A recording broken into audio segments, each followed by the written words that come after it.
Are you on a forklift? Yeah, yeah. You are a son of a bitch. Un saluto a Eh, tutti. All right, ciao Bianconeri. Welcome back to the All Juve Cast channel. All right, we are gonna have a fun impromptu live show today. Okay, and I'm very happy to welcome to the show for the first time. All right, Andrea from the Juventus official fan club San Diego. Andrea, how you doing? Very good, very good. Thank you very much. Ciao Alberto, amico mio. Ciao everybody listening. Forza Juve. And thank you for this intro because it's really motivating. Chants from the stadium. I loved it. I I was not expecting it. I know, and I saw you jump around there singing. I wish everybody could have seen it in the green room. It was awesome, absolutely awesome. Getting hyped up before the shows. We like to get into the spirit here at All It UV Cast, works. so It like to works. It get works. that chant going. That one, the one about that one is it's actually my father's favorite out of all the chants for Juve and whatnot. That was the one, so I go to that one myself because All right. it's my father's favorite. Now, we are going to have some fun. We're going to talk about some of the news today circulating around Juventus, but we're also just going to have a general discussion about Juventus. It can go back old days. We're also going to talk some about the current as well. Good morning and ciao to everyone that's already just starting to pop on here. Like I said, it's international break, but we don't take breaks around here at All UV Cast. We always love talking about our beloved old lady. So, for news, there's not lots in the news today for Juventus, other than obviously this Paulo Dybala debacle about what's owed to him and lawyers trying to claim that we owe him around 50 million euros because of a contract that we breached. Because according to a pre-agreement on email, we'll talk about that a little bit later. Adrian Rabiot. The renewal of Adrian Rabiot is picking up steam over the past couple days. Today being reported that there are 6 clubs that are after Adrian Rabiot: Chelsea, Liverpool, City, Newcastle, Arsenal, and Real Madrid. Take that for what you will. We will talk about the Adrian Rabiot renewal a little bit later. And then, of course, we're going to talk about Fagioli, his value increasing as a player, but transfer market, okay? So we can't use transfer market. And the last time we're in some trouble for what we value players for. So I guess we got to take it easy. We're going to talk about that too. And then Chiesa and Milik, they are training, okay, and trying to get back set for after the international break and whatnot. But they are spending the entire international break just working on their recoveries to try and be available for the game against Verona. So that is a recap of essentially all the news that's come out today. We are going to dive in a little bit after. First, we have to learn more about our friend Andrea here. And Andrea, how did you become? It's tradition around here when we get new guests, find out how they became fans of Juve. Were you essentially, was it because of family? Were you born into it? A lot of people tell me it's from FIFA. They land on Juventus. How did you become a Juventino? Well, for sure, we can say that in Italy, it's a cultural th thing, no? Even if you grow up not very interested by soccer or football, whatever you want to call it, it's kind of a tradition to not pick your team, but know which one is your team. So it could be because of your dad or best friends, uncle, soccer passionate, whatever the reason may be. For me, it was my father. He was a Juventus supporter. He is a Juventus supporter, actually, a very strong one. And when I was prob 8, 7, 8 years old, probably, that's my first moment I remember. Like I can tell you, I actually wanted to be there, because. Going to the living room, my father was watching a game with one of his friends, and basically I got into the living room while Juventus was scoring, meaning you can imagine the emotions. I don't even remember what game was that, but season was 93, 94. It was something important. It might be the UEFA Cup, or or maybe it was something related to the next Scudetto that we won. But I remember that moment, my father and his friend jumping around, yelling, and man, I want to be part of that. Yeah. For me, that was the sparkle. That's amazing. That's amazing. Yeah, that's very, very similar to me. So obviously, from living a long time in San Diego and whatnot, that sometimes the games are at crazy times over here in the West Coast for us. Yeah. And that's essentially the same. It was the 93 season for me, and it was around 3 in the morning, whatever, and my dad's yelling at the TV in the living room. I said, I Some gotta go some see what's going on. something happened that season. Something beautiful happened this season, beside the title. Yeah, That's yeah. definitely a So sign. that's very very similar to myself. Now, you obviously we talked. You had the luxury being in Italy, whatnot. You would go to quite a few matches and whatnot, but you caught me off guard when you told me what your first match was, being there live in person, and Uh, you got to share this story with everybody. It's fantastic. I should have a couple of pictures. I'm gonna send them to you later. Well, my first game, I was very lucky, and my dad basically got the tickets for the final in Rome in 1996. So we were me, my dad, my mom, watching my first game on Juventus. It was a good beginning for me. It was a fire start. I don't know how to call it, but very, very emotional. I mean, I was 10 years old. Ravanelli, he was kind of my idol because he's from Perugia, and I am from Gualdo Tadino, which is 20 minutes away from Perugia. Meaning Ravanelli for me and my friends was like, the one that is realizing the dream of everybody around. So, Ravanelli scoring the goal, the emotions of the finals, and winning. I mean, that was really, really, really intense. And I still remember pretty clearly, even though I was only 10. Yeah, that's unbelievable. But Couldn't Al, imagine. let me tell you something. We won, of course, and since then, every time my dad and I go to watch Juventus, we never lose. It might be, the last tie we watched was with Napoli, one year ago. We were in Torino against Inter when we started again, to play a little better on the pitch. And Yeah. and and I'm gonna tell you just a little funny story. In 2017, I actually flight from San Diego to Cardiff, yeah, for the final. I flight from San Diego to London, met with my dad. We went to Cardiff the same morning of the game, and our tickets were stolen. We were not able to pick up the tickets. So now I let you guys decide, if Juventus lost because we were not Oh. on the stadium, or it was a good thing, or that we didn't get in, so we didn't ruin our our Oh, steps. I'm convinced it's because you weren't in the stadium. Okay, I'm I want, convinced it's because I you want to weren't in believe the it too. stadium. I want to believe it too. And now we know who has to be there every time we have a crucial game. There you go. There you go. I, That's I a need, that's I a need, great I record. need to work. I need to work on Juventus a little bit. I need to make them understand what they're losing, if they don't put me in the stadium.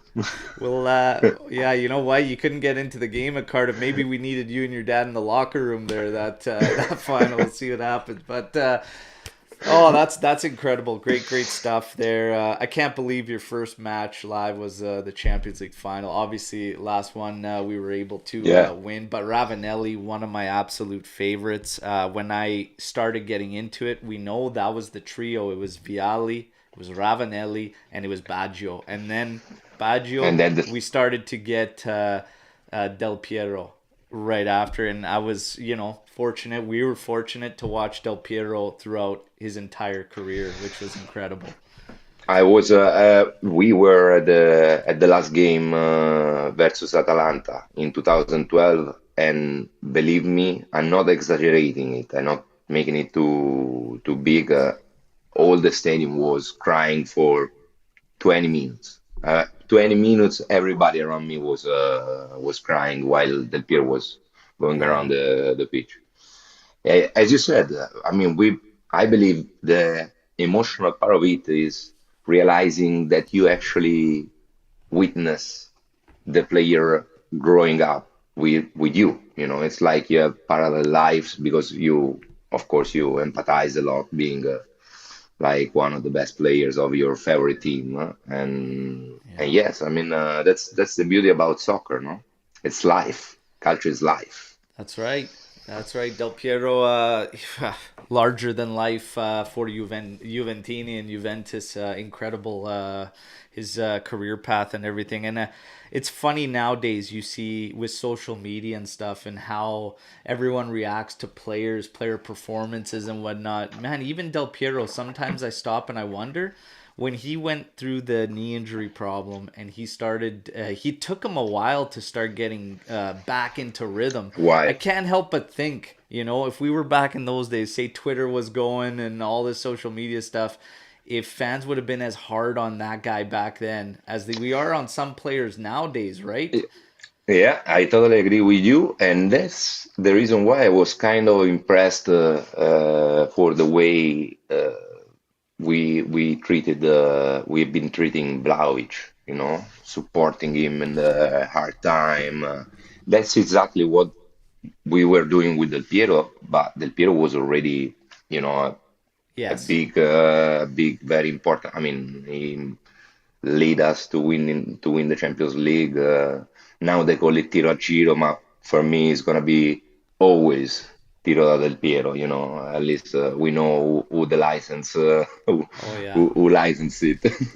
Yeah. uh, I mean, what I'm saying, I was not surprised, and when we were so patient with Del Piero, even though I'm totally like, it has been a long career and different moments. Like with Capello, he was already Del Piero in good shape, but between Del Piero, Trezeguet, and Ibrahimovic, a lot of time he was ending up in the bench. And I remember a lot of supporters were complaining in that case. I wouldn't complain about something that the coach tr- has chosen. In my opinion, that's always is right because otherwise we are paying him to do a job that that is not doing if other people decide who's going into the pitch or not. Yeah. And but beside that, yes, I mean Del Piero always was always our capitano, is still our capitano. If I think about him, it's my capitano. Yeah. Vlahovic just arrived one season, did a good season. I mean, but for sure the better Vlahovic is the one we seen with Fiorentina the year before coming to us. I love it. I mean, I'm not complaining about that. I was surprised because lately the trend was kind of different. No, you hear a lot of shitty talk Yeah. about Mediocre Juventus on the players web. and whatnot. Yeah. Man, I gotta take breaks from Twitter sometimes because man, I hear cannot you. I handle hear you. myself. So I spend the time canceling, deleting messages. You know, I write the message and then I delete it. No, I'm yeah, you not you gonna answer. definitely got to filter. You got to filter. I like to say Twitter is like your diet. You gotta filter out the bad and keep the good. And so we have actually Tal. Okay. In grande, we got Marcella, both from Juventus Club Empire State, which is a My fantastic fan Tal club. is my brother and Marcella is my sister, my family, my The, family. They welcome me here in New York. Like seriously, thank you guys. I yeah, I want to want to take the say chance what's to. up to them. A fantastic fan club for anybody that is in and around their parts. You could see their videos. We share a lot of the fan cams. Joe Cappuccino was at the last game, the Derby d'Italia, with the Empire State. He got a great video of them celebrating the Kostic goal. We shared it across all our media outlets. There's so much more that's fantastic about being a part of these fan clubs. And I've made it my duty at All Juve Cast at the AJC here to really shine a light on the work that all the clubs do after witnessing it firsthand in Los Angeles this summer, and how close those groups, and a lot of them not even knowing me, did such an incredible job of making sure that the experience was like top notch for me, for myself, for all the other Juventini there. They help and do so much, bringing you closer to the club, and it was incredible. I mean, it was a private event for obviously the Del Piero and Chiellini interview in Los Angeles, and three clubs were doing everything they could to get me one of those wristbands to be able to get in there and just whatever, be able to be in that interview. I ended up meeting Del Piero and Chiellini.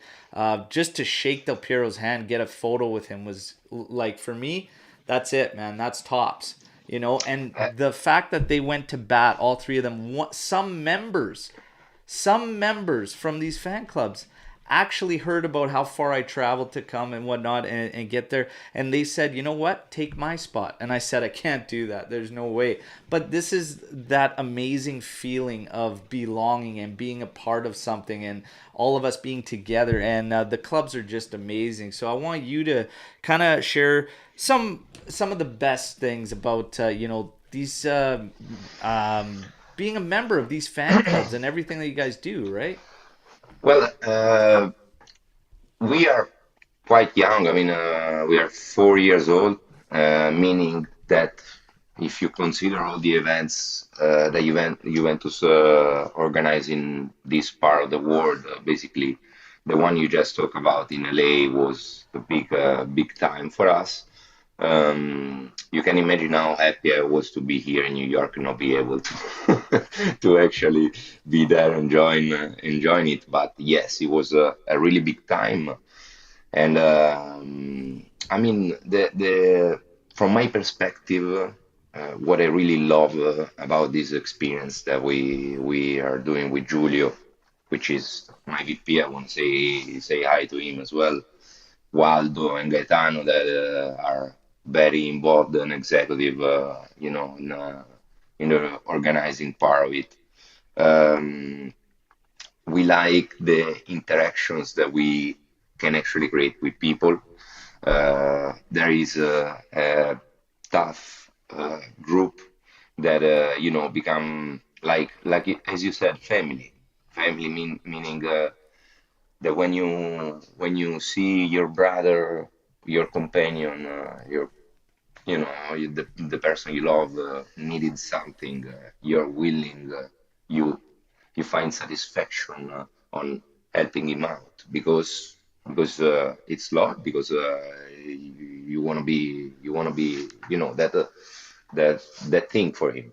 Um, I see a lot of people that actually appreciate the passion that we put on Juventus, like something hard to find mm, today in the modern times. I mean, it's I'm not saying it's difficult to find passions for stuff, but for sure it's expressed in a different way. Calcio tends to be still a little bit of school, and you can still find those Italians yelling at the TV. It's something that gives you a different perspective watching the sport, and at the same time is sharing good vibes bad moment, we're sharing everything all together, fino alla fine, cry and smiles. That's right. That's right. And it's beautiful. It's beautiful everything you put together. I mean, I hear all the time these fantastic stories, helping people get the tickets. Like that's one of the perks of being part of members is assistance with that, making everything go through. What are some of the highlights? That some of your members maybe have experienced that you guys have helped with or whatnot. Share some stories maybe if you Well, have. for sure, the as a perch, the ticket situation is the best thing we can offer. Meaning that we always have a priority sale session before they actually on sell for the rest of the To world the public, yeah. uh, to the public. That's for sure the best perk we have, because it means that when you wanna go watch a Juventus game home, no, so far we have the European Cups and home games basically. Um, you always have the chance to find it at the right price without any extra fee, extra charge, or stuff like that. Um, most a lot of Many of us are from Italy. I personally recommend. I like helping out when people is planning the trip. I ask them specifically to let me know in advance, so before they actually book something, I can give some tips and key. But we have plenty of people to help and structure to help organizing it. I mean, that's the best perk we can offer in terms Yeah. of Juventus live. I hope they're gonna keep uh, coming to us like they did last year, because eventually more people is gonna get the chance to be a little closer. Yeah, Uh,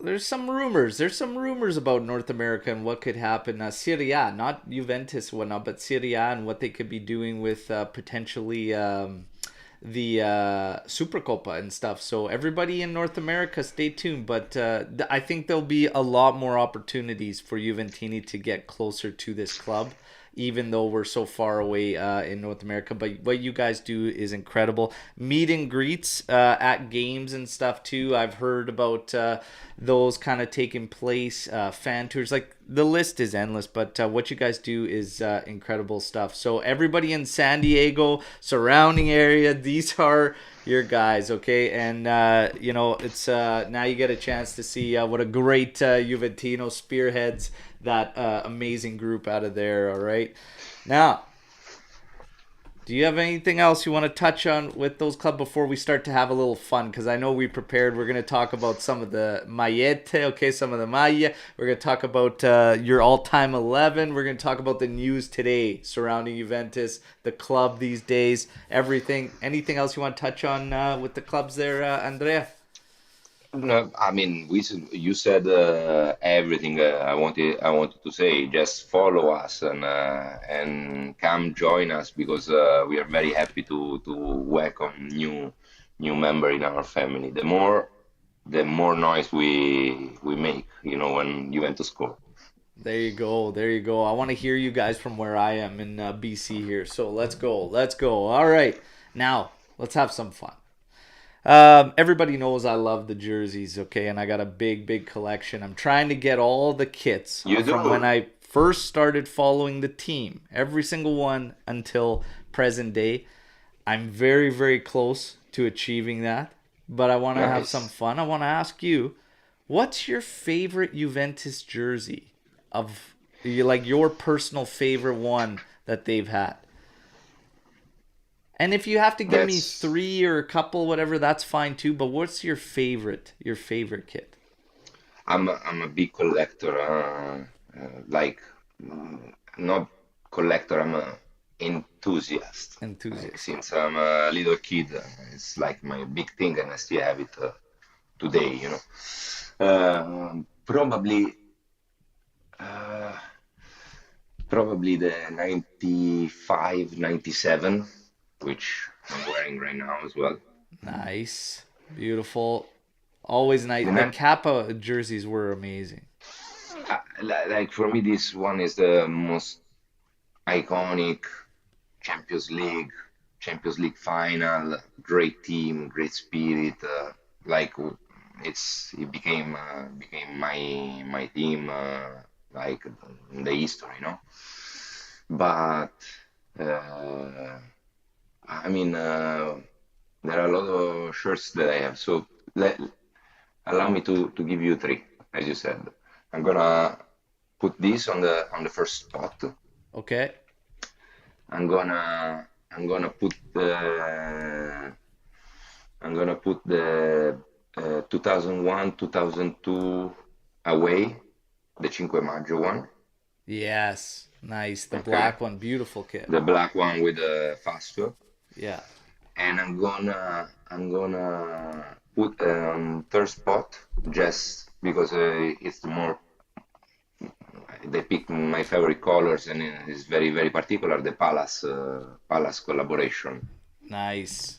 Yeah, the The Palace Palace kits. collaboration. Everybody goes crazy when they see those Palace kits. One of the coolest ones they've come out with in a while. They're good I, I collab. already I already see a lot of people yelling at me because I didn't pick the one you have on your back, the Champions League jersey. But I mean, I already picked the black and white. 90, Yeah. 95, 97. The It's blue one that. with the It's considered. stars, yeah, that of course the one in the final, incredible. There's a lot of beautiful kits. That whole Kappa era was phenomenal for me. When you start to mention Lotto and their kits, the 2002-03 home kit is one of my favorite ones as well. Fast web Beautiful. Yeah. across it, the circles in the back with the numbers and then Yeah. the names, like That was I discovered just a little while ago. I never realized that design was in order to remember the logo, the old Juventus logo yeah, yeah, that was with the cool. That was stripes. cool. The way they did it, yeah, it was pretty cool. But that's great. Those are great choices. Had a lot of fun. I always love talking kits. Everybody knows. Like I said, big collection. The Cinque Maggio. Oh, that's who could forget that? That was beautiful. I have probably my most important shirt, the one I invested more money on is Lilian Thuram, match worn in Udine on Cinque Maggio. Wow, nice. So you have match worn Turam. From the game. Yeah, that's incredible. That's a good piece. That's your prized piece in the collection. Yeah, I mean, I never thought I was gonna be able to find a match worn from that day, and of course I wanted a Trezeguet uh, or Del Piero because Trezeguet was my favorite of all time. But Lilian Thuram was what I found, and he was a great player that I really loved in his time in Juventus. He was from that day, so okay, I'm gonna do this craziness. There you go. That's cool. That's a cool prize piece. I don't even know what my prize piece would be. I mean, I got there's a couple there. They're not match worn though, but they still I love them. I have a couple signed Del Piero jerseys. One with the Azzurri when we won the '06 World Cup. With his 7 and frame, and then a team photo with it and everything, and then the other is his '97-'98 kit signed on the back, and then Nice. a Buffon jersey as well. And then my friend in Italy sent me a pair of Gigi Buffon's gloves. And he Nice. signed the palm on one of them. I put it in the same shadow box with that. I couldn't believe it. He had sent me that, but incredible. I would love to meet Buffon one day, and if it would have been in person, would have been tops. But incredible gift nonetheless. Now Turam, And you bring and up an Turam. incredible person Oh, as well. Yeah. Now, Turam. We're gonna have some talk there. He makes my all-time 11. Is he in your all-time 11 Juventus Pro- squad? pro- yes, probably yes. Nice. Let's Lilian Thuram is definitely let's in hear my your all-time 11 Juventus squad. Gigi. I shouldn't even have the possibility of choosing, on that position. Yes. That Yes. position is closed. We usually uh, start at the back line because you know Gigi's the name there. I wanna say Thuram, Cannavaro, and Chiellini. Thuram, Nice. Cannavaro, Chiellini. Then Pavel Nedved, uh, we're gonna put Mauro German Camoranesi. Yeah. We have Zinedine Zidane, Yeah. and I need someone like Tacchinardi, which is really my heart, but I feel like I can find somebody in a better shape like Andrea Pirlo. There you go. Nice. Pirlo, Zidane, Nedved, Camoranesi. We forgot about the balance that we're gonna get. We don't Yeah. care. And then David Trezeguet, Alessandro Del Piero, and Carlitos Tevez. Beautiful. Beautiful. That's awesome. Yeah, That's awesome. and Not I break it break my heart not to put Pipa Higuain, not to put Mario Mandzukic. I mean, there are a bunch of players that I love, but you're yeah. forcing me to pick 11. I'm picking 11. Oh, Eventually on the bench. it's tough. Yeah, it's tough.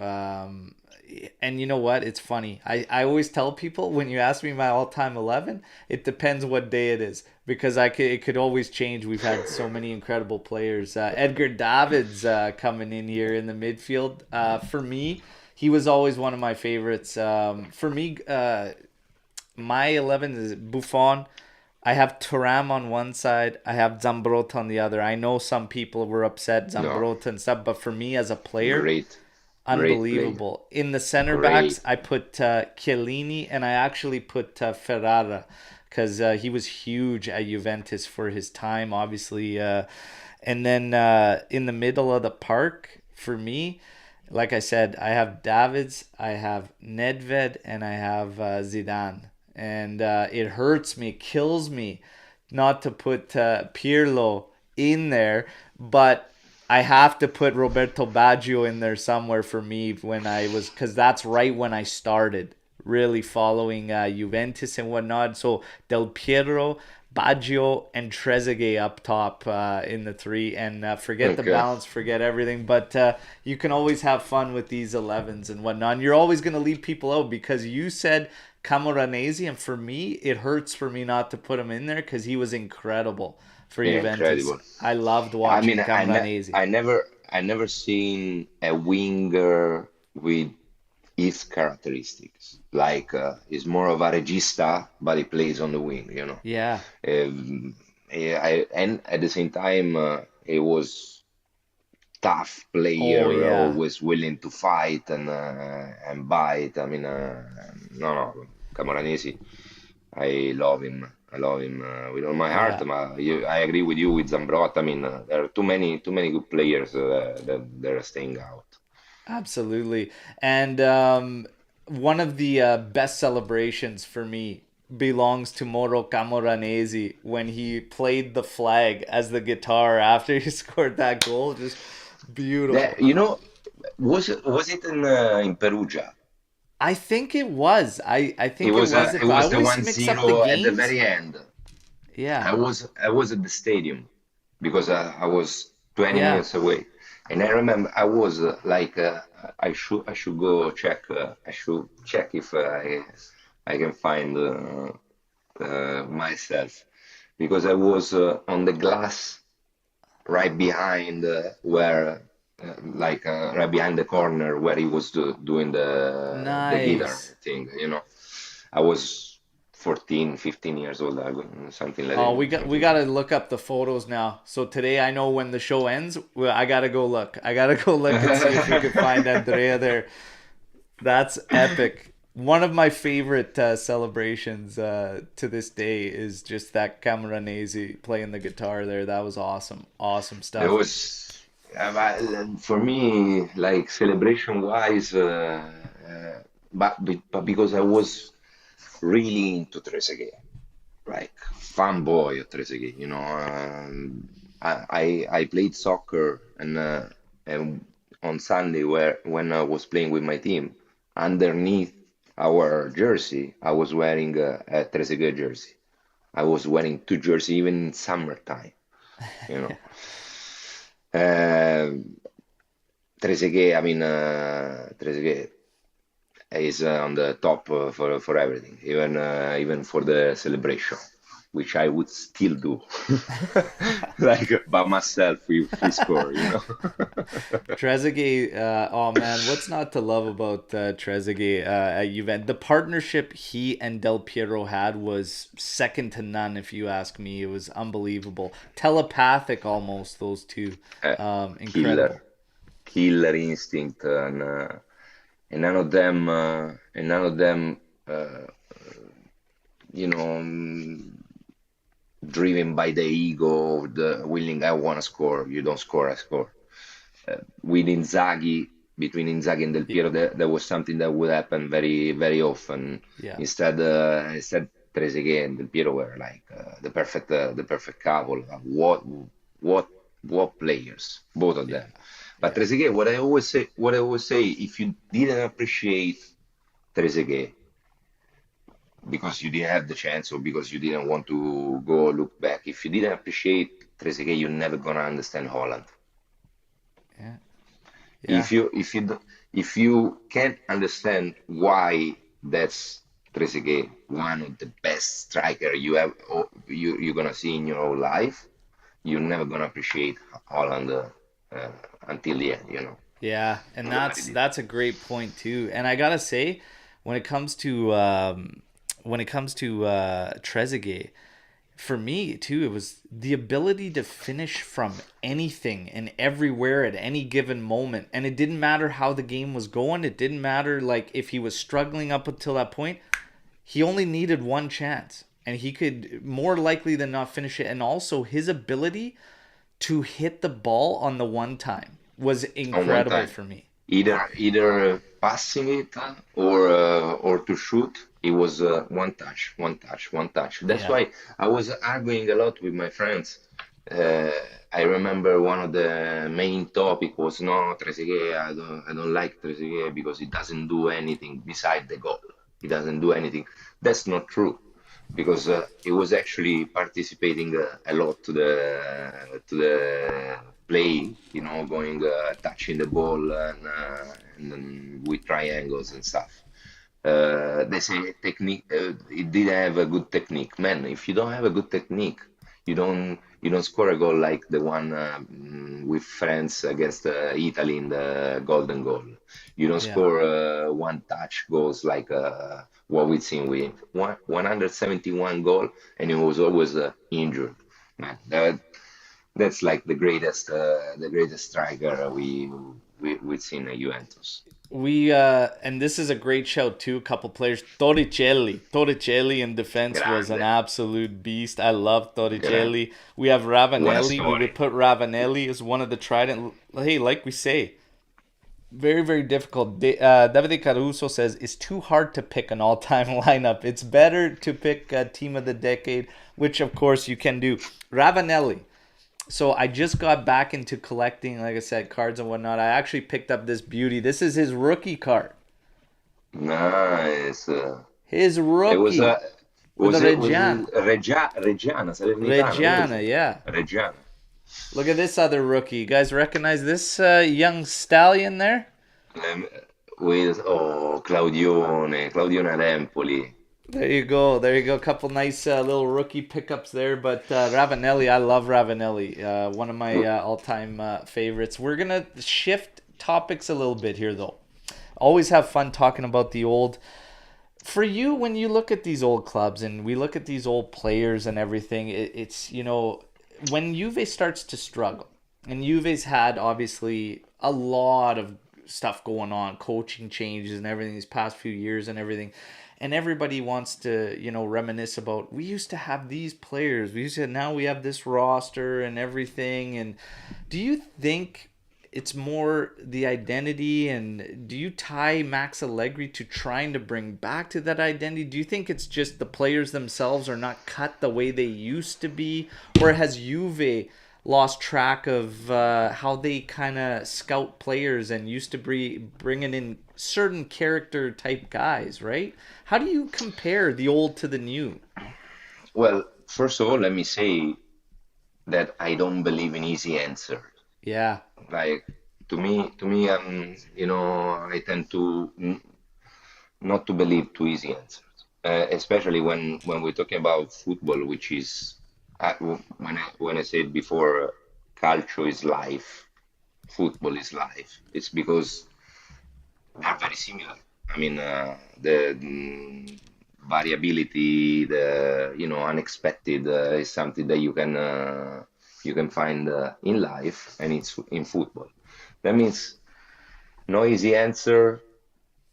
Maybe the all the things that you just said are an element, a part of the situation Juventus is going through. But I mean, again, to me, the main issue is to not let the people work, and I'm talking about the president, I'm talking about the coach, I'm talking about the players. Between me and you, between us supporters, we can discuss about everything. The good thing, the beautiful thing about soccer is that it's an opinion. yeah, Very easy, very simple game, if you read the rules, but it's about opinions. We watch the same game. I'm gonna have a feeling. You're gonna have another feeling. That means that the truth is not with me and it's not with you either. No, yeah, that's the way I approach. That means that, in my opinion, Allegri has the right to decide the way he wanna keep on handling this project. If at the end of the season they decide something has to change, they're gonna change. But you know, the world we live today, it's a little different from quite different from the world we used to live in the 90s. That means that the people that were playing soccer, the players in the 90s, were different kind of players from today. I'm not only talking about the speed and the strength that today are way, way, way more than they used to be. But I'm talking about characters. I'm talking about the social media thing, which can be deal breaker, and sometimes can, Inzaghi after the game with Inter was complaining about all the pictures and videos his players saw in the phone during the break. Man, you don't touch your phone during your break. I I totally agree. I was listening to Juventus, and I think Mr. Gatta said, in my team, if one player takes the phone out, all the other players are gonna attack him. Meaning, you stay focused. You're yeah, focused on what you're doing. You don't think to the referee, don't referee. We talk about this stuff later. When it's time to play, you play. When it's time to support, we support. No, no whistling, no protesting, no shutting up the curva because you're complaining against the Digos. What is this thing? Did we seriously forget how to support Juventus? yeah, Did you seriously forget where we're coming from? Did we seriously did not appreciate the 9 league in a row the 3,000 days we were actually Yeah. first in the league. Maybe that's the issue. Maybe the issue is that too many people are, used to win, win, win, win, win, and they don't know the Serie B time. They don't know Yeah. the 2 7 spot in a row before we won the league with Conte. They don't know. Then I'm sorry, but you know, eventually they're gonna learn something from this because that's life. Yin and yang. You gotta Yeah. accept what's coming for you. You know, Yeah. raise your head, strong shoulder, and keep going because we're Juventus. Yeah. And that's the thing. And I think, it's almost a bit of everything. It is a bit of, the expectations that come with winning nine in a row. True. It makes you stop thinking about the fact that what you just did is probably never going to happen again, and it makes you just expect, okay, no, we get back 1 year we don't get any trophies. It's like, no, it's unacceptable. But now we got to get right back in there. I remember, we would just spend a good portion of this show reminiscing about these incredible teams, these incredible players that Juventus had and whatnot. I remember when Serie A was incredibly strong. Everybody wanted to play in Serie A. Juventus had some of the best sides ever assembled, and they didn't win. And they didn't Mm. win. Some of My them didn't my win. Some of them finished fifth, and these were incredible sides. And it's not a given. But the nine straight, I think it hurt us when it started to come down. It's one of those things, it's going to come to an end at some point, but you Yeah. still just don't, you're not ready for it. You know what I mean? It's like when these guys say goodbye. It's like Gigi Buffon. We knew he was going to leave for a while, but you still can't get used to it and you can't get ready for it. And I feel like that's Uh, one of the things that happened with the nine straight, right? it happens with Del Piero too. It happens with Trezeguet too. I mean, this is the kind of feeling that I felt that time. It's the same thing. It's that Yeah. you get used to something that you love and you don't want to give up. But I mean, that means that it's good. It means that it's actually something that we needed. You know, Yeah. it means that our supporters need to understand what real life is. And I mean, I don't know, man. I had a lot of fun in the last 10 years. I follow Juventus since I was 7 years old. Now I'm 37. In 30 years, I can say the last third, it was very, very exciting. That's why right now, for me, it's a tough time. It has been a tough time, but I'm not worried. I'm not worried. I mean, I treat Juventus, the relationship I have with Juventus, like it was a love story. I promise you love forever, and I will love you forever. She will always have my support. That's the way I see it. It Yeah. means that when times are hard, that's the time we can prove to actually Yeah. be a real one. Enrico Zambruno, incredible time play calling for Juventus and whatnot. He said it the best in one of his games when Juventus made the comeback against Roma. And I'll never forget the goal call when we made the comeback. And he said, Juventus non more mai, okay? Non No, more no mai more am I. Juve. And it's true. No more am I. We will be back. And I keep telling everybody, it's just a matter of when, because Juventus they will never die, and we will be back leading the charge. It's just a matter of when, but it will I happen. mean, at this time, if I gotta be honest with you, I am in standby.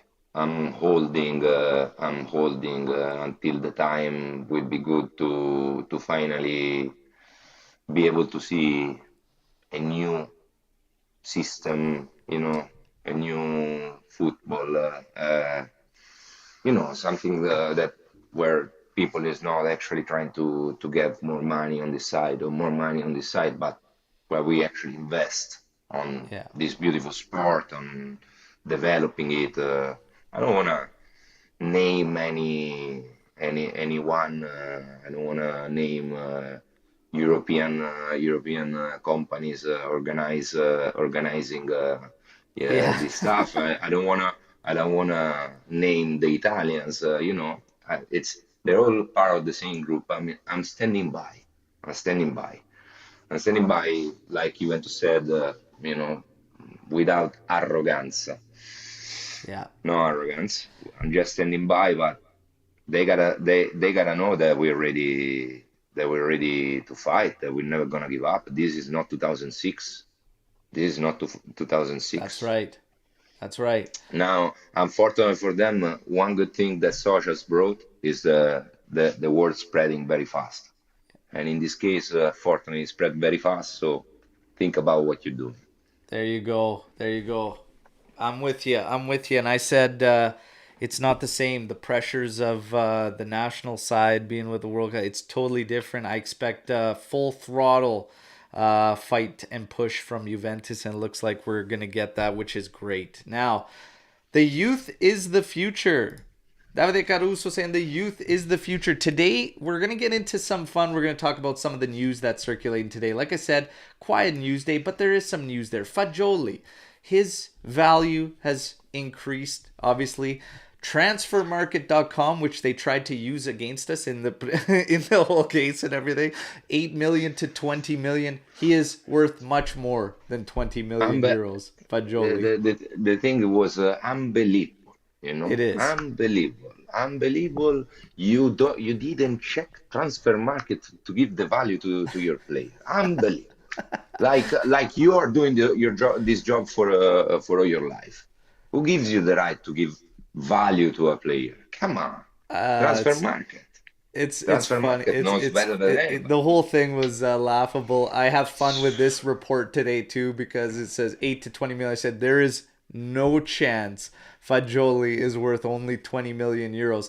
But the interesting thing here is kind of what is going on in football and everything. And I've been saying this for a long time, and it's that the English is a hype machine. Okay, the Mm. Premier League is a hype machine. We have, if Fagioli was a young English talent, this guy would probably be somewhere around 80 million euros, okay, is what they'd probably value at, and they'd be losing their minds over it. But that is going on in today's market and today's football is that this English thing has become this hype machine. They overhype their players. They produce the hell out of their game, and I'll give them credit because it's working. It's working for them. I was about to say. It's I a was about to big say. hype train. It's a big hype train, and The, Italy needs to catch up in some of these aspects. But 20 million for Fagioli is laughable. When you think about 40 million being essentially the standard right now for a talented player, because if you look at the cases, Kulishevsky, Bernardeschi, when those guys were coming around, 40 million is kind of baseline for a talent with high ceiling. Fagioli is above that in my opinion. So, the problem is, as you said, you we give credit to them because they did a great job since the beautiful time when Juventus was leading in Europe in the 90s. They started they started building something that today uh, is doing like four times what Italian Serie A can. And that's why I'm saying, man, this is it's something that it's impossible to expect in Italy unless the system changes, the yeah. faces change. Because in Italy, the story that they want to tell you, that the prosecutor wanted to tell you, is that Juventus made the plusvalenze because they didn't want to take money out of their pocket in order to start the league. And you go to see the numbers in the last 4 years, they took out of their pocket 700 million euro. Yeah, I two mean, now bonds. when I have a prosecutor that instead of talking in front of the jury, goes to talk to the newspapers, and he says something like that, and he says we did all our acquisition based on transfer market value. What kind of country is that? What kind of system is that? And they complain, and the other supporters are complaining because they say now Juventus is moving politics. No, Juventus is not moving politics. Politics are speaking because Italy is doing a shitty show in front of all the rest of the world. Yeah. That's the real problem. Yeah. That's the real problem. If you don't understand that we live in a civil rights state, that's not civil rights. We Yeah. didn't have the chance to defend ourselves, and if it was not for Twitter and for does not this that, probably I don't know where we would be right now. Yeah. Yeah. That was the one nice thing is that you felt that all the opinions, all that was brushed aside, and everybody united as a fan base, and rightfully so, to stand out against what's absolutely wrong. And the way it all went down is absolutely nonsensical, and it just shows how far behind this league really is. And you're trying to compete with these guys. You're talking about, the Prem and everything like that. You're nowhere near. Man City, what, about a month and a half ago, we heard that they were investigated for 8 years. You heard the Yeah, headline that this. Have you heard anything else about it since? Not a single and peep. and Guardiola complaining because they didn't have the chance to defend themselves. That's Yeah, that's what I'm talking about. That's what I'm talking about. That's what it's I'm talking about. And people, the other supporters, should realize that it's their country. It's happening in their country. They don't just because it's Juventus, and they, as a cultural thing. and Unfortunately, like it's good if you hate Nazi, if you hate bad people, and if you hate Juventus. Those are the three things that you're allowed to hate in Italy. yeah, When you have a judge that he goes telling on the cameras as a persecutor, I'm anti Juventino, yeah. Juventino hater. He speaks with these words about hate. Y- How is it possible? 2 days ago, we got the news that Santoriello obviously is the one that the video footage came out of about him openly speaking about his support of Napoli and his disdain for Juventus. Obviously, yesterday we get the news that he's removed himself from supporting the accusations against. This is a clear indication that A everything little has too late. happened. Little too late. Little too late. Oh my God, it's And by unbelievable. the And by the way, in his place now there is Garuglio. I don't remember the name. That actually investigated on Juventus in 2009 for falso in bilancio, still for the yeah. same reason.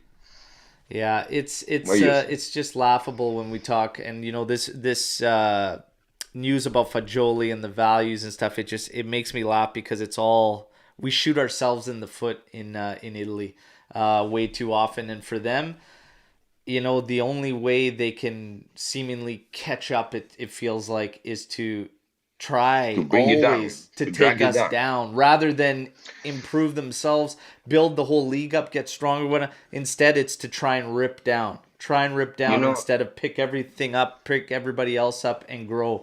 And it's getting old, and it's starting to reach the lines of absolute ridiculousness, and it sheds a awful light on the league as a whole. And then they got to think about that players from the outside looking in on Serie A and everything. Again, the whole thing's laughable. We are gonna you keep it. know, you know Gabriele Muccino. No, He's an Italian director, and he did a couple of movies in United States with Will Smith. Seven okay, Pounds is one of them. It's a very beautiful movie. I mean, he won a lot of prizes with these two, and of course, he became kind of popular here in the United States after releasing these two movies. During an interview, they asked them, "What's the difference between working in the United States and in Italy?" And his answer was, uh, in United States, people don't forgive you for not succeeding. In Italy, they don't forgive you if you succeed, and that's kind of the truth. If you are a winner in Italy, they want to drag you down Yeah. instead of trying to take it Yeah. as an example. Dan Kaida, how excited is everyone to beat England yet again today? The Azzurri will face England today in the Euro qualifier. We'll see. We'll see what happens. I'll tell you real quick. The lineup. I don't know about that I back line. I don't know about that I back line. I support Juventus. I don't know about any other team. The To Azzurri. me, The Azzurri. no. Since look, even 2006 for me was very hard. Zidane out of the pitch because of that criminal. Yeah. I say criminal. I mean, I take my responsibility on Materazzi. So that was already a point where I didn't really have the strength to celebrate. Yeah. Trezeguet missing the penalty, I don't feel good celebrating. So already 2006 was a very mix of emotions. Yeah. Uh, the last Euro Cup, okay, out of Italy, but right now, like I got everything. Fiji. Who is Fiji? Yeah. Fiji, you I mean hear you. the same people that destroying this stuff? And Italy, for me, can keep not qualifying to the next World Cup forever until I die. You can Yeah. hate me for that, guys. I'm sorry, but I'm just giving my honest opinion and what I feel Hey, for the people that is handling I I the situation understand. I right now. understand. I mean, the FIGC essentially it's their league. It's Gravina in there that's not doing anything at the start to kind of intervene on this whole thing, and No, man. it's frustrating. I feel the frustration, and again, it's the passion you have for Juventus is obviously pouring out right now with your words on the Azzurri and the FIGC. I completely understand where you're coming from.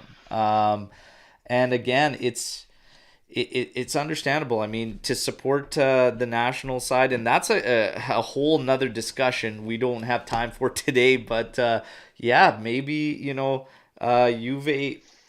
There was a lot of talk when this started to go down that Juve should pull their players from the Azzurri because of it, and that Juve players should You cannot boycott do that. going to the Azzurri. But the team can't do that. The club would No, never do that to its no, I players. wouldn't. And I'm not expecting the players to. I mean, they're professionals. I'm a supporter. It's fair that when I speak, I'm extreme, and they're supposed to do what uh, Also, let's talk clearly. I don't believe we have many players that actually love Juventus. Like, oh my God, I'm gonna stay here forever. There was Yeah, a different time and a different era. Right now we have professionals. They are paid for doing their job, and that's it. yeah. It's it's it's kind of tough. I mean, the Azzurri always has a special place for me too. Just growing up with my dad and stuff too, it was always Juve Azzurri, and we always had a strong link to the Azzurri through our Of Juventus course, players. So of course, of course. it's hard for me, but I do understand the frustration because it's our own that are pulling us down and shooting us, and it's tough. I get the frustration, but You can ask Matteo, the guys I'm talking football about. Be, for the Euro Cup, I was before the Euro Cup, I was not really looking forward to it. Then during the Euro Cup, I actually felt that Italian the spirit, pride, and I yeah, was happy. Yeah, it was also a tough time, COVID and all this kind of stuff. So it was an emotional moment that I really appreciated. I celebrated. I have a couple of jersey from the Euro Cup, But right now it's impossible to me to feel any attachment to when I look at the national team, I see a bunch of players from other teams, and I see all the supporters, and in my mind it comes all the stuff that I try to filter on Twitter, that I try not to see because they only talk shit about us. Yeah. No, but It's I think the Fiat thing is something that was decided a while ago, probably. Yeah, it just came out of the blue, and de- depending on circumstances outside, people will, of course, maybe try to correlate and what, but nobody really knows. But I think I don't remember hearing anything before that it was coming down the pipe or anything, so I can't really speak to that if it was or not. But I nonetheless, mean, it is what it is. We're I gonna mean, if carry if it on. was true, I Yeah, would be happy. we're gonna carry on with some more news. Adrian Rabiot, of course, with the renewals. And is he gonna resign? I just want to ask you really, really quickly here, Andrea. Would you renew Adrian Rabiot? Right now, it looks to me like the midfielder in best shape we have. I would, yes, but I'm speaking from the position of somebody that is not into the the team. I mean, the management team. Yeah, I eight don't know million what the plus other two options are. million. Do you sign that today? You see on that I mean I don't know, like, what's the budget? If we were doing fantasy football and you tell me, okay, you have 100 millions, would you spend this? But I mean, it's their money. That's something that they should decide what to do. Then, if we want to talk, okay, we want to talk, is it fair giving more money to Rabiot than Danilo, or other players in the team? We can discuss about that. But when they say just 10 millions is too much, what do you mean is too much? What's 10 million compared to 100 millions that Mbappe is taking from Paris Saint-Germain? It's, Yeah. I mean, we're not talking about bread and water. I'm not charging too much for something that you actually need. It's like, the famous plusvalenza. Yeah. What's the worth? How much is worth? How much this guy is worth? Why Cristiano Ronaldo and Messi? Because they give you. It's not only because of the job, but it's also because they give you something else. Yeah. Some. And I guess that's what it comes down Rabiot. to. Is the does the 10 million warrant this performance so far this season? In your opinion, Earned. has 10 it does is 10 million, let's say 8 million, 2 million in bonuses, has that been earned by Rabiot? Do you think that's a fair assessment for what he gives you on the pitch this year? Probably yes. Yeah. I mean, totally, not probably, totally yes. And also, I I had this discussion a few days ago with a very good friend of mine, Juventino. He's pretty sure that he's playing good right now because you want is how they call it here, his contract here, no? So that he is looking, he is trying to raise what is gonna be probably his last big contract of his career. Um, how can you say that? Like, how can you be sure about that? You know? Even if you had the doubt, Yeah. you shouldn't take it for granted. Somebody messaged me, DM me, because they just said, "Oh, I want your opinion on this." And it was, if you could only renew one, who do you renew between Di Maria and Rabiot? Probably Rabiot, even though I've been waiting for Di Maria for the last 10 years. Yeah. Seriously. No, I never understood why Real Madrid let Di Maria go. For me, was always one of the best. Yeah. One of the best.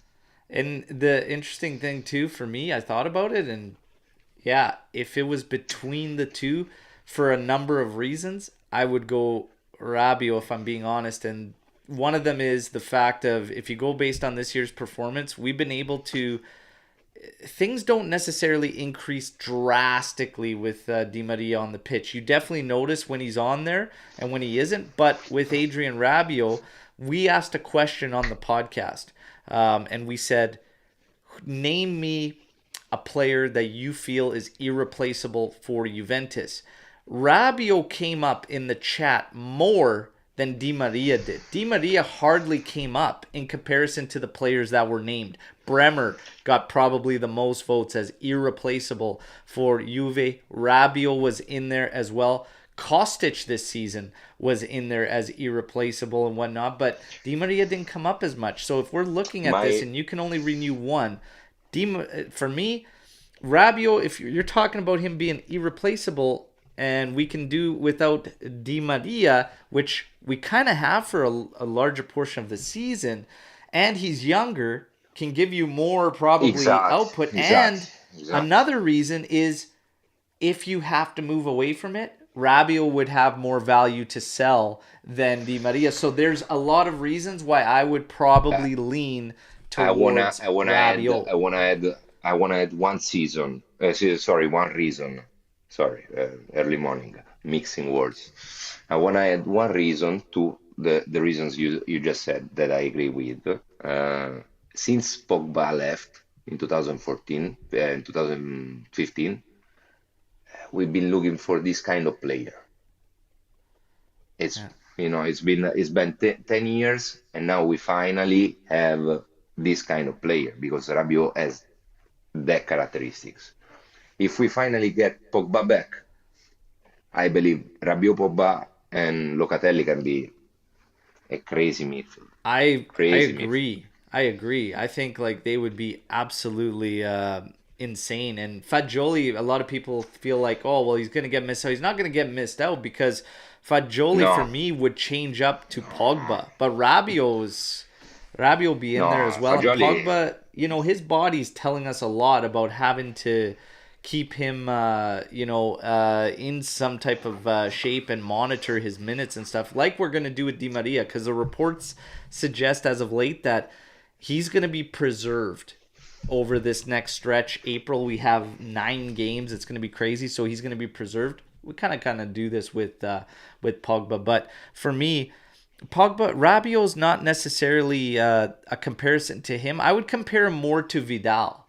A little bit more to Vidal in terms of comparison, but Vidal also was a little bit more technical and a little bit more nasty and stuff. I don't know if I can compare. Figure Pogba and Rabiot. Just look at them next to each other. Physical, like tall stature, like bigger and stuff. Yeah, that makes sense. A physical player. Their technique is. I mean, they play differently, but the work they do in the middle is that kind of work. Personally, I've been missing Pogba since he left.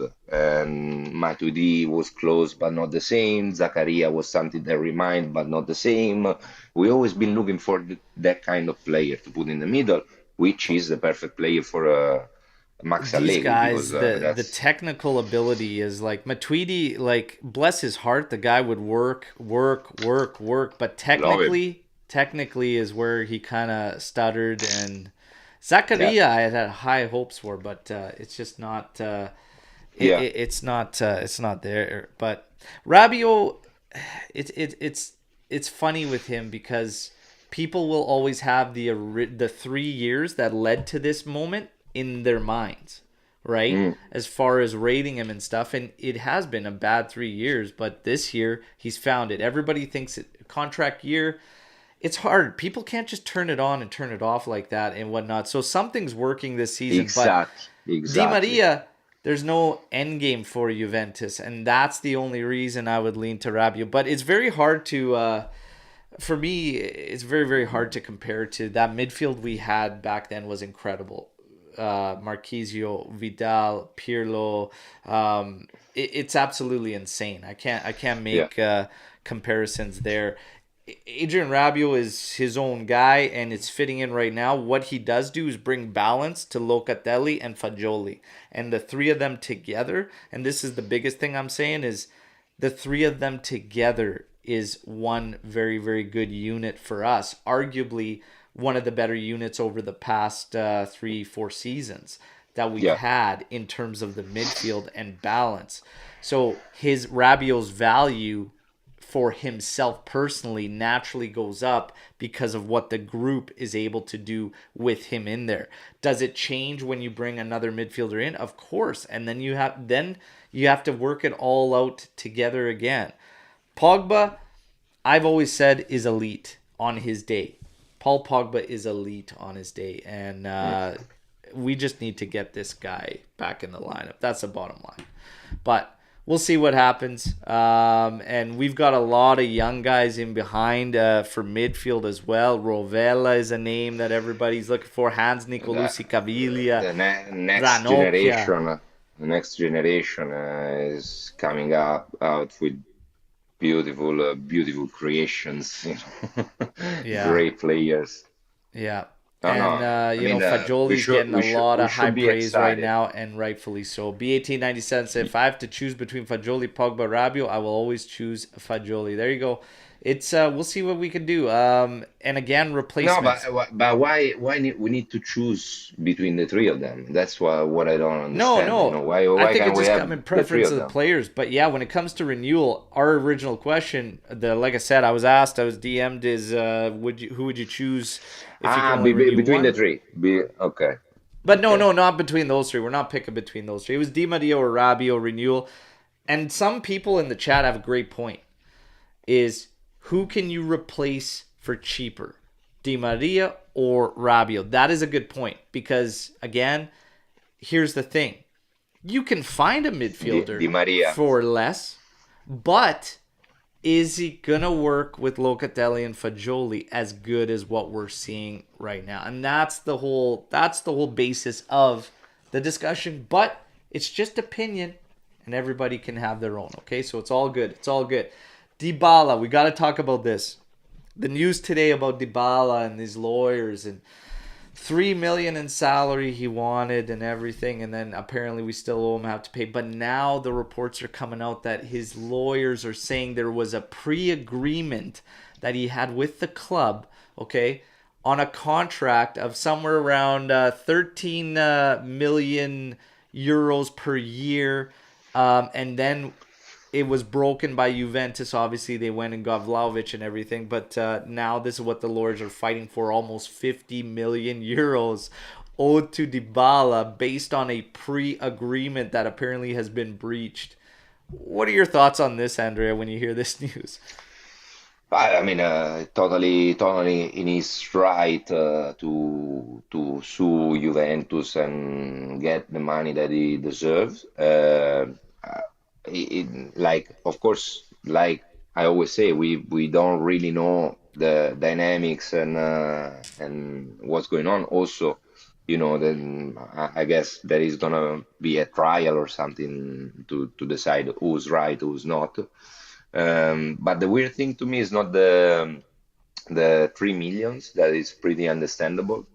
I mean, tell me who wouldn't ask for those 3 millions back. It's weird the concept that he wants kind of reimbursement for the damage or not having signed with Juve. Because here's the thing, there's no broken contract. There's nothing signed by him and Juventus saying that he was gonna play for us. No broken contract, but a verbal agreement. So now he's saying, I'm trying to understand.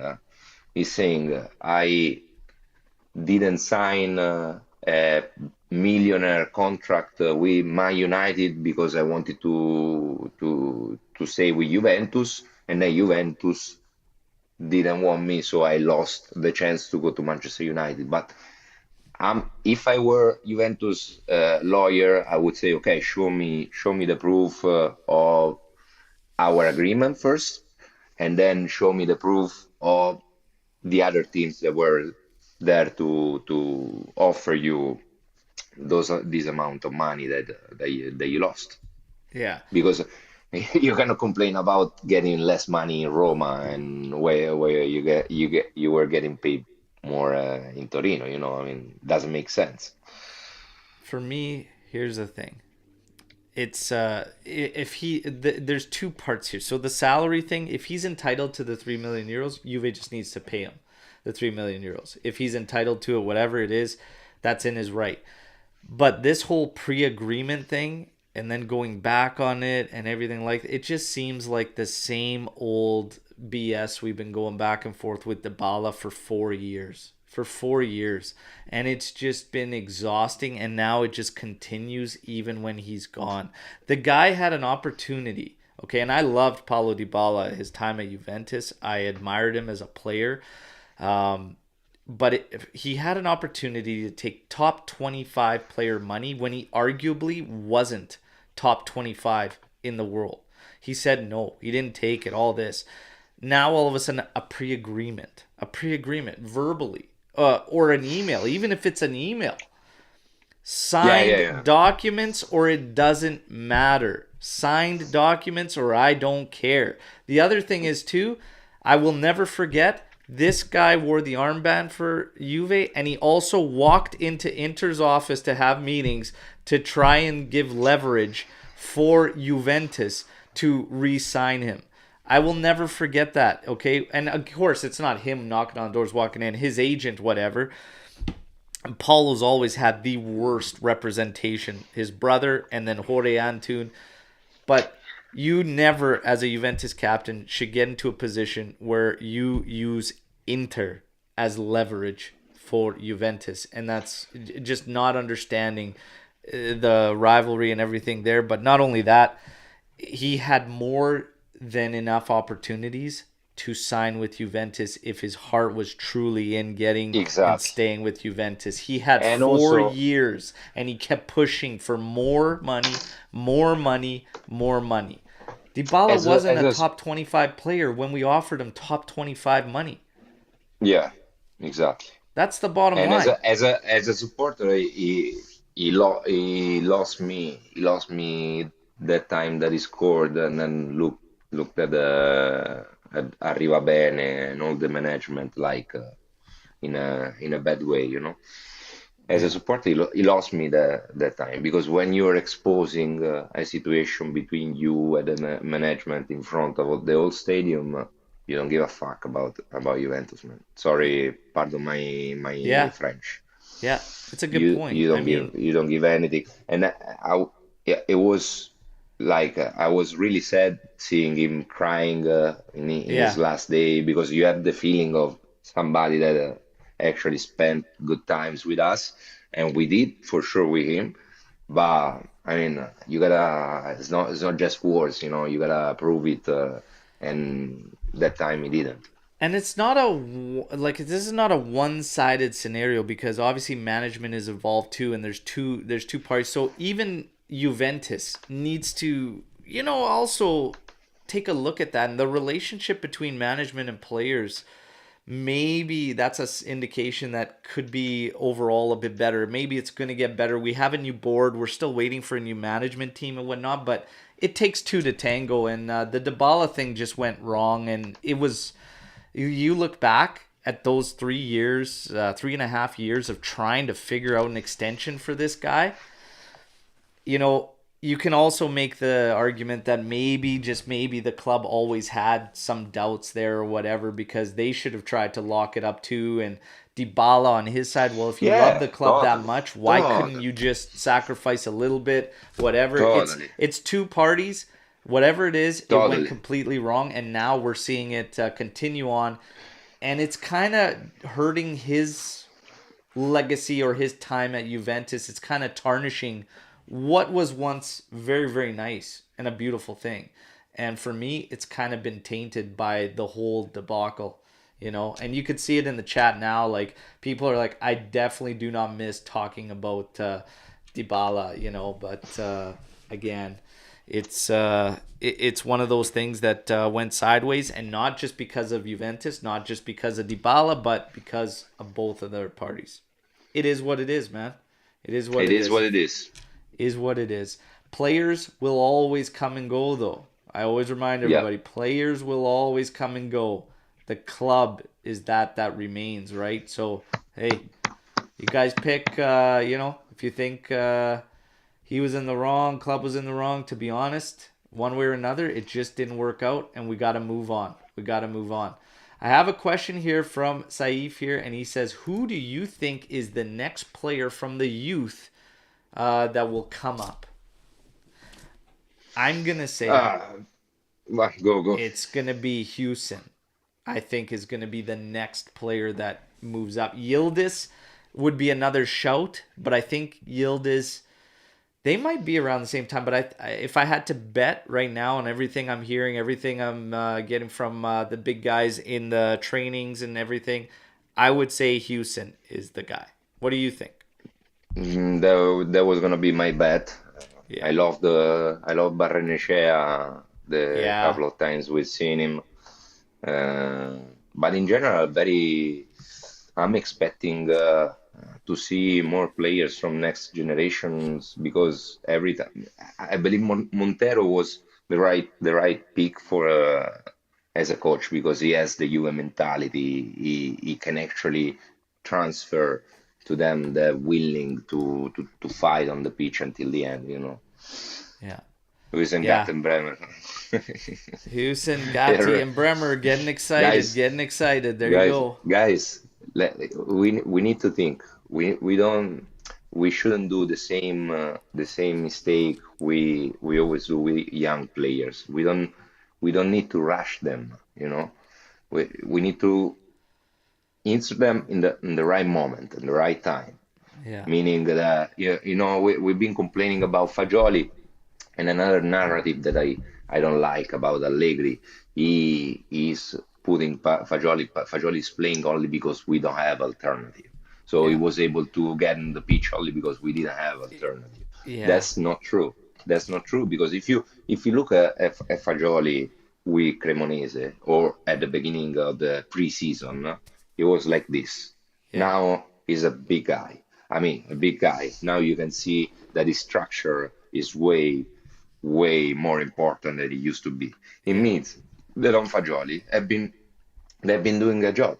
They've been doing a work that Yeah. has been working, and now we see the difference in Fagioli because we all knew that he had great class.